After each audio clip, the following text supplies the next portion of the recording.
Hi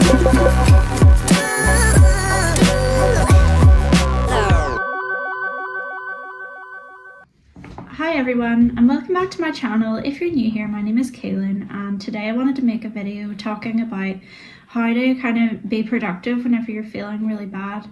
And I would struggle with this a lot because I have bipolar disorder and I have like highs and lows, so I have always had phases of like high energy where I get a lot done and it feels like nothing is too hard and I have so many ideas and I feel inspired and motivated, and then I have phases where I just am in this slump where I can't get anything done. It just feels like the most basic things in life are hard and like I almost can't lift my head to begin and I don't know where to start, and I feel like I'm having one of those phases at the moment, so I just wanted to be honest about that, and hopefully it'll be helpful to someone else who feels the same way.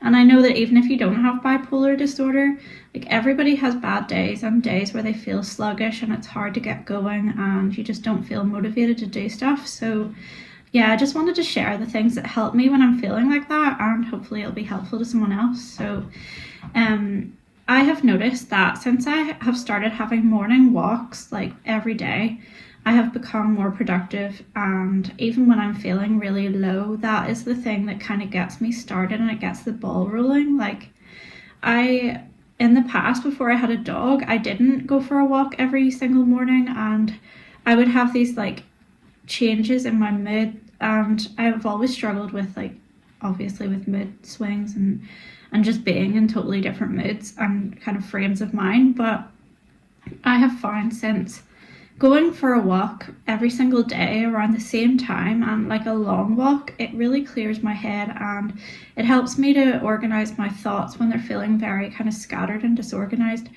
And I feel like that in itself has been kind of life-changing for me because it just kind of unclogs something in my mind, and I think that the longer I walk, the more it happens, and the process takes a while to get started, but by the end of a walk I definitely feel kind of clearer headed.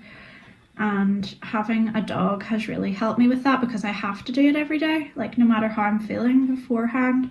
I could have made excuses not to do it and talk myself out of it whenever I was feeling low, and there was no one else kind of needing me to go for a walk, so it wasn't a big deal unless like the girls were off school.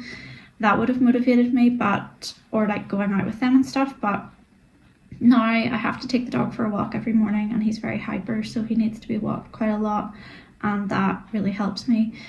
I am somebody as well that probably has a bit of a caffeine addiction. I love my coffee, and the first thing I do literally every morning when I get up is to come down and press a button on my coffee maker, which is set up the night before, and that makes my coffee, and I just love it, and it's like something that brings me joy. And I know that it's not exactly something that healthcare professionals might recommend, but maybe like in moderation. And I don't feel like I'm a heavy coffee drinker, but I do feel like I kind of need it to get started, and it motivates me because I'm looking forward to my morning cup of coffee, and that gets me out of bed basically.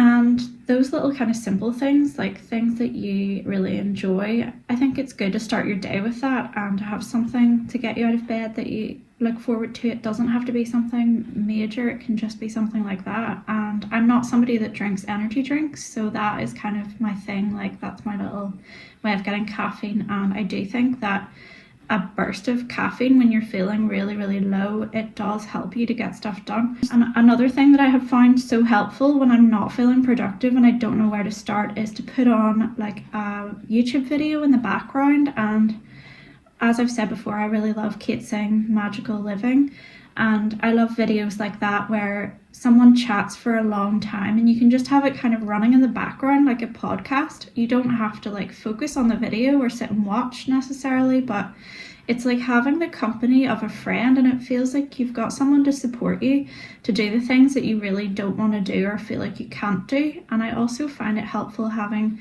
cleaning videos running in the background, because I'm not somebody that would be like interested in sitting down and watching a cleaning video, but having someone else doing it at the same time, it gives me like a push to get it done and to be more productive. And it's just like having moral support to get through it, and like having a chat with a friend while you're doing it. That's what it feels like.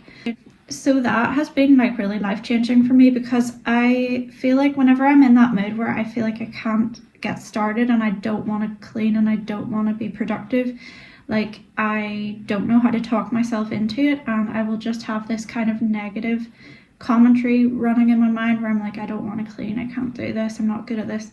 And that drowns it out, replacing it with positivity and someone else who is doing the same tasks. It's just like very helpful.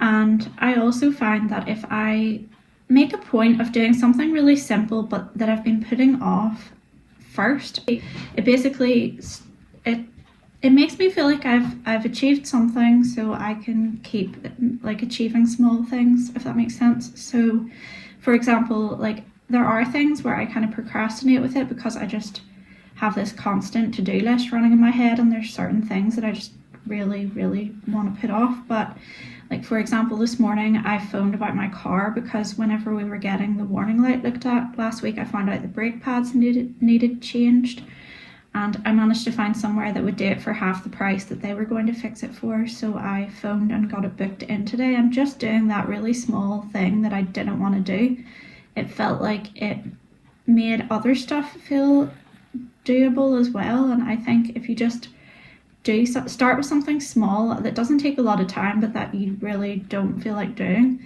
it just helps you get started. And also focusing on one small area, like I look around and I see like mess as like a collective thing. I can't really separate it and think, okay, this one thing needs to be done. It just looks like kind of insurmountable to me. But then whenever I focus on one thing, like for example, when I finish this video, my one thing is going to be doing the dishes, because I haven't even like washed a dish or made a bed yet this morning. So I know I need to do that and take the bins out, and that will be my focus, and I'm not allowing myself to look beyond that and see what else needs done. And I just think there are phases in life when it feels natural and easy to be productive and get stuff finished, but there's other phases where it doesn't come naturally and it really feels like you have to push yourself. But I think if you're just really kind to yourself and reward yourself and kind of congratulate yourself on your really small successes, like it feels good to tell yourself like well done for doing whatever inside your head, even if it's like washing the dishes, because like it's kind of like you're being your own little cheerleader and being kind to yourself rather than focusing on the negatives and what you haven't done yet. It just, that's always going to motivate you more than being hard on yourself is. I think it's also just about like accepting your limitations and knowing that there are going to be phases of life where you don't get as much done, and that's okay. And everybody has days like that, and it doesn't mean that you're failing. It just means that it's a harder phase and it will pass. Like I need to remind myself of that too, because every time I go on to like a low, you'd think by now, after how long I've kind of lived with it, I would recognize it and be like, okay, this is a low, so I just need to like accept that things aren't going to come as easily, and like I'm going to be slower at doing stuff. But every time I'm like, what was wrong with me? Why am I being useless? Why can't I do anything? And I never recognize it. It takes me a while to figure out that that is what's going on, and I need to kind of shift gears and change the pace of my life, like because nobody can kind of sustain like a high, even if they don't have bipolar disorder, for forever. Like you always kind of run out of steam. And yeah, I just think like kind of treating yourself better and being kinder to yourself in your head is important, and just accepting your limitations and like, yeah, just praising yourself for the things that you do manage to get done. And I'm lucky that I have a partner who doesn't put me under pressure and who doesn't expect me to achieve tons of things, and I feel like he just like appreciates me for who I am, not what I do. And that is really important too. I think thinking about the people you surround yourself with, and do they value you for who you are as a person, or do they value you because of like what you achieved? And yeah, I think that the information that you're kind of receiving from people around you, and also the information that you're receiving from even things like entertainment and social media and the news, I think you have to be careful about what you're hearing and exposing yourself to, because that also really affects your kind of inner voice. And I just try to be really careful now and kind of filter the information I'm receiving, because it really affects my moods and my productivity.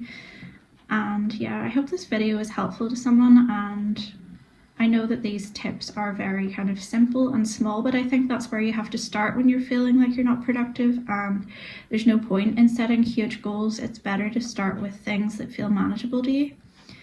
And yeah, let me know if you ever have similar struggles and what you do to sort of help yourself work through them.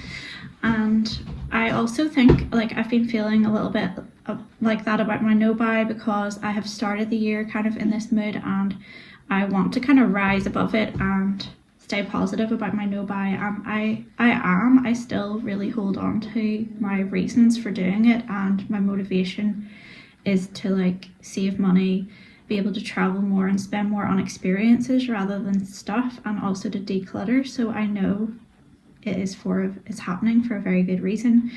And but I definitely had the urge this morning to go charity shopping, and I know that maybe doesn't seem like a big deal, but like I think that I in the past have used shopping to kind of self-medicate or self-soothe, like even though I was doing it maybe on a smaller scale because I was mostly buying like secondhand clothes and things like that, but you still accumulate so much, and that causes me stress too, and I just want to really value the things I have.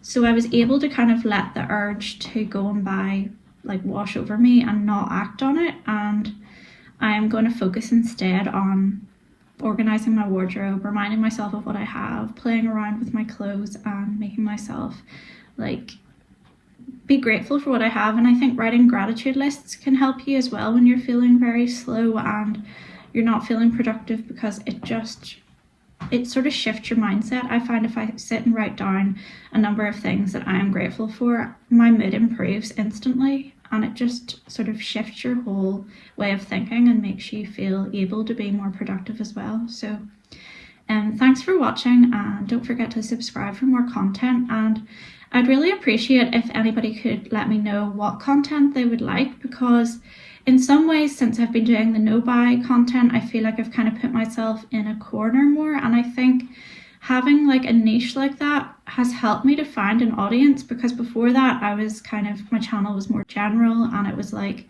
vlogs, travel, our little adventures, and creativity, feelings, and like what I was working on projects wise.